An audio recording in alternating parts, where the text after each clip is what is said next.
but it's really no answer at all. Um, yeah, that was a very enjoyable scene, very intense between them.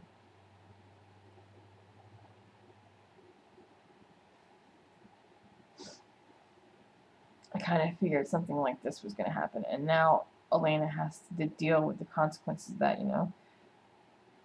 The fact that she had said to him, "Oh, we only met first," but they did. So there's, and then him saying to her that if it was my choice, yes, I would have let Matt die gladly if it meant saving your life, because yes, I am that selfish that I will not let you die. Period. And that's the biggest difference between them both.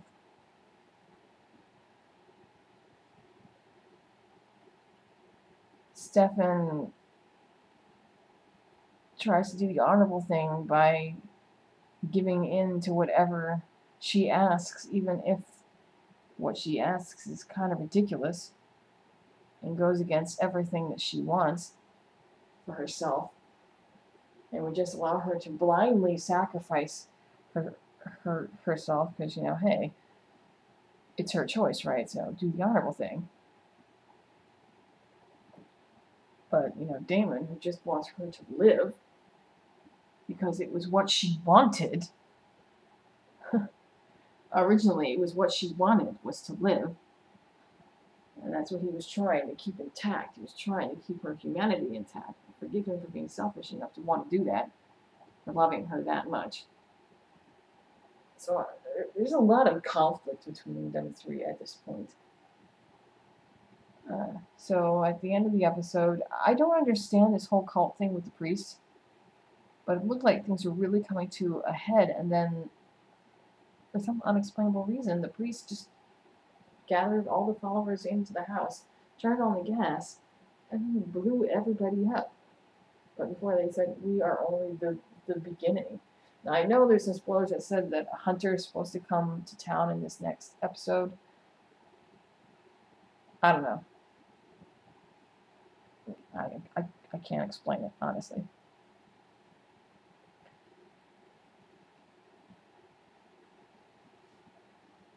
I guess we'll find out more later. So at the end scene, Stefan and Elaine are sitting on the roof. I don't think it's the boarding house. Maybe it is. I'm not sure. But Stefan gives her a daylight ring that Bonnie had made for her. That's surprising. I thought Bonnie would be adamant, like, "Oh, I'm not giving you shit until you prove to me that you can control yourself." But then again, she didn't do that for Caroline either, so.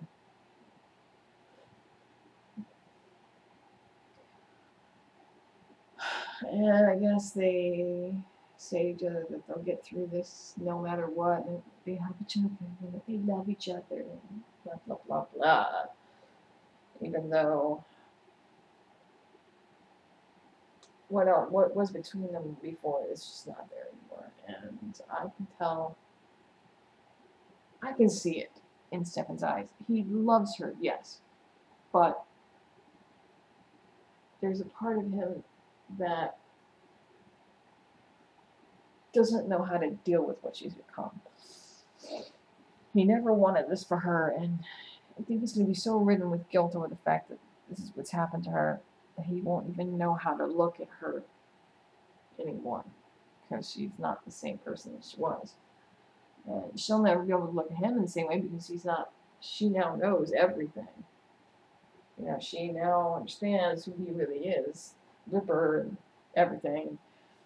So too much has happened, for things to ever be what they were. And she also has memories with Damon to contend with, and it's all going to be all sorts of craziness.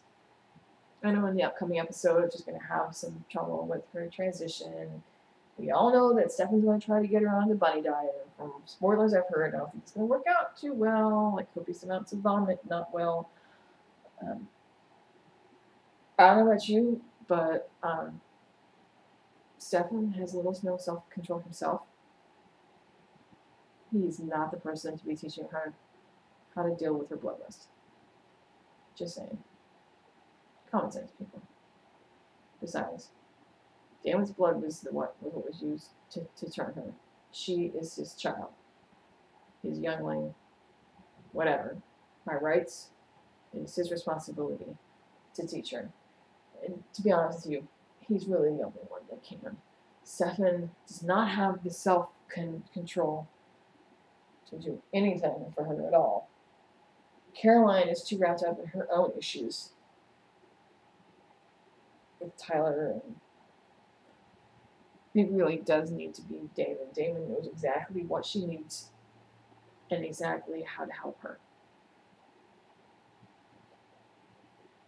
And he won't back down either. He's not going to be nice and fluffy and pretty about it. He's going to make sure that the job gets done.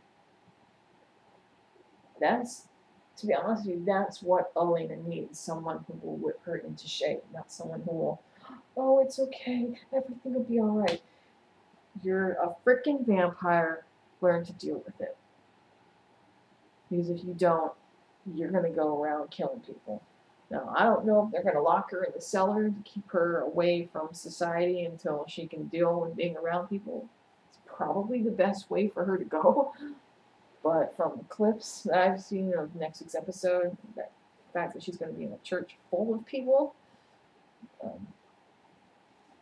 yeah. I don't know.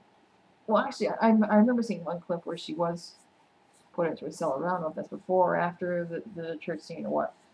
I just know that she's going to have a tough time handling herself in front of people, and they might have to lock her up, and she's going to have a tough time adhering to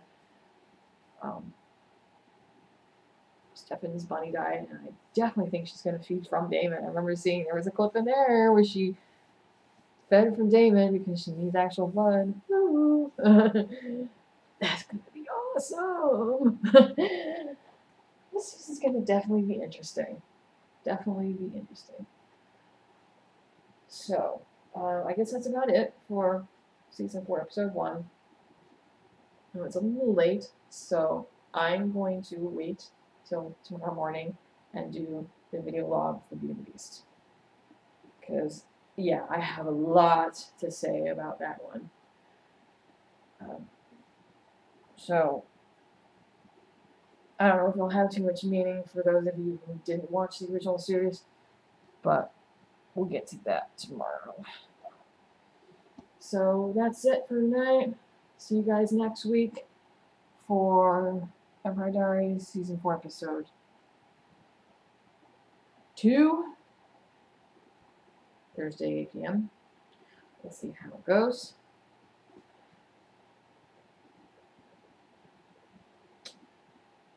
Night, folks. Okay, I'm going to do it. Raise the roof. Raise the roof. She got turned by Damon's blood. Woo-woo. Had to do it. I'm sorry. So, night. Peace out.